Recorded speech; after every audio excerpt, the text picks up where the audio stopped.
Bismillahirrahmanirrahim. Assalamualaikum warahmatullahi wabarakatuh. Halo semuanya, halo teman-teman. Perkenalkan, nama saya Syifa Maharani dari kelas 1A Program Studi Pendidikan Geografi Fakultas Keguruan dan Ilmu Pendidikan Universitas Muhammadiyah Profesor Dr. Hapkah. Di sini izinkan saya untuk menjelaskan tentang konstitusi dan konstitusionalisme Indonesia. Yang pertama, apa sih pengertian konstitusi itu? Ya, akan saya jelaskan. Konstitusi itu berasal dari perkataan constitution dari bahasa Latin constitutio. Menurut Gigi Rousseau, konstitusi yang tertulis merupakan suatu dokumen yang disebutnya kontrak sosial. Sebagai hasil dari kesepakatan bersama, masyarakat dalam membentuk kehidupan bersama dalam wadah negara. Dengan demikian, negara tidak lain merupakan bentuk wadah kesepakatan tentang dan untuk kehidupan bersama suatu komunitas masyarakat yang diikat oleh perjanjian yang dinamakan konstitusi.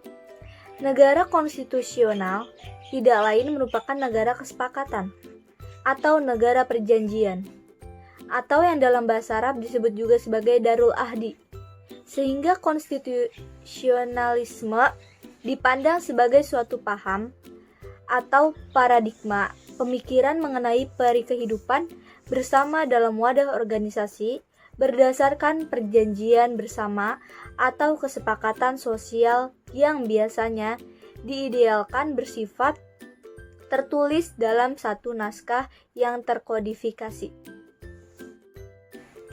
Dalam pengertian yang lebih luas, dapat dikatakan bahwa konstitusi juga merupakan suatu pengertian tentang seperangkat prinsip-prinsip nilai dan norma dasar yang mengatur mengenai apa dan bagaimana suatu sistem kekuasaan dilembagakan dan dijalankan untuk mencapai tujuan bersama dalam wadah organisasi.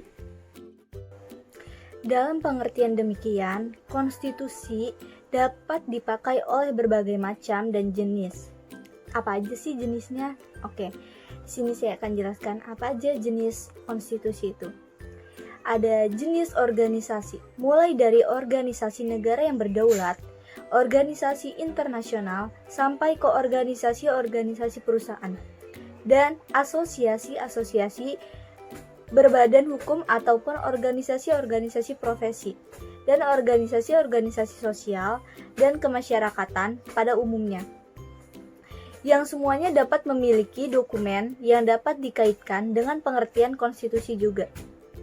Di lingkungan organisasi-organisasi kemasyarakatan dan partai politik di Indonesia juga dikenal istilah anggaran dasar, atau biasa disebut dalam bahasa Inggris bylaws, yang pada pokoknya juga termasuk ke dalam pengertian konstitusi.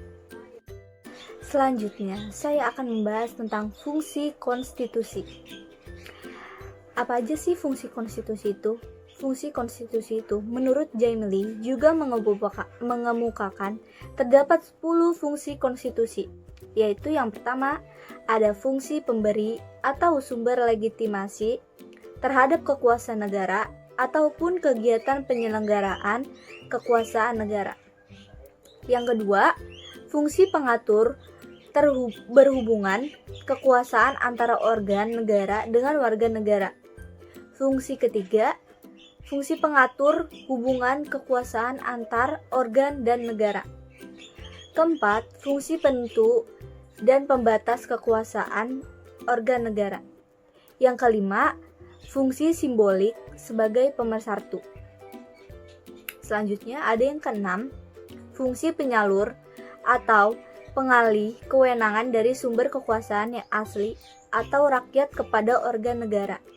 Dan yang ketujuh, fungsi sebagai sarana pengendalian masyarakat baik dalam arti sempit hanya di bidang politik maupun dalam arti luas mencakup bidang sosial dan ekonomi.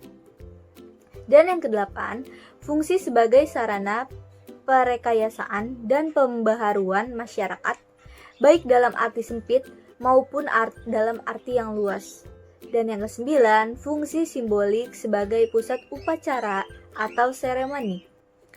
Dan yang terakhir ada yang ke-10, yaitu fungsi simbolik sebagai rujukan, identitas, dan kegunaan kebangsaan.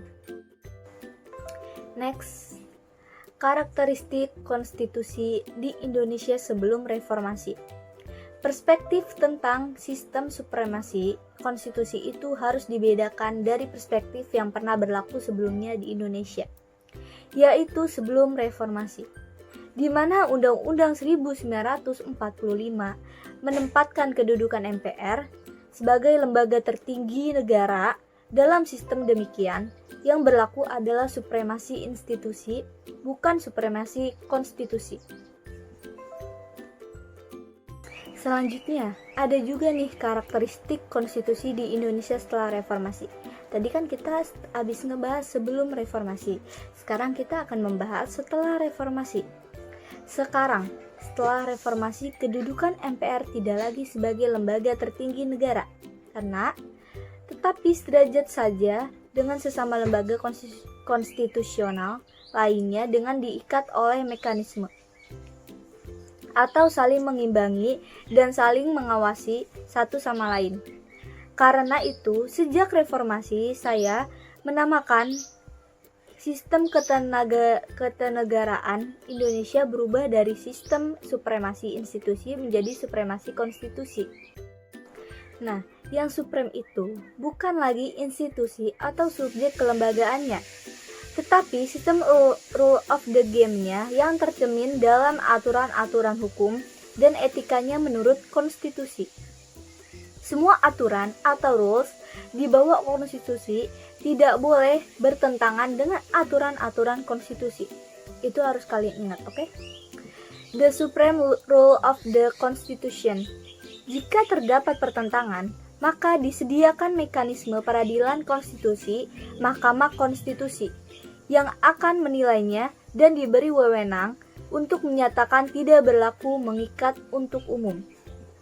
Dengan adanya mekanisme peradilan konstitusi itu diharapkan bahwa aturan-aturan konstitusi dapat ditegakkan dalam praktik yang nyata.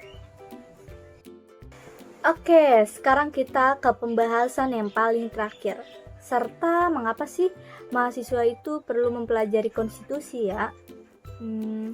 Oke, dengan memahami konstitusi secara benar dapat menghindarkan generasi muda dari perilaku koruptif dalam menjalani kehidupan berbangsa dan bernegara. Sebab pemahaman yang kurang terhadap konstitusi menjadi penyebab maraknya praktik korupsi dewasa ini. Lalu mahasiswa itu dapat menghormati dan mengakui hak asasi manusia. Kenapa harus menghargai dan mengakui hak asasi manusia itu? Karena hak asasi manusia dijamin oleh undang-undang yang berlaku. Setiap pelanggaran HAM dapat menyebabkan konflik yang mengancam keutuhan negara. Dan selanjutnya itu wajib mematuhi aturan dan undang-undang yang berlaku di Indonesia. Karena undang-undang adalah penjabaran dari konstitusi negara. Undang-undang dibuat negara beserta rakyatnya dapat tumbuh sesuai yang tercantum pada konstitusi negara.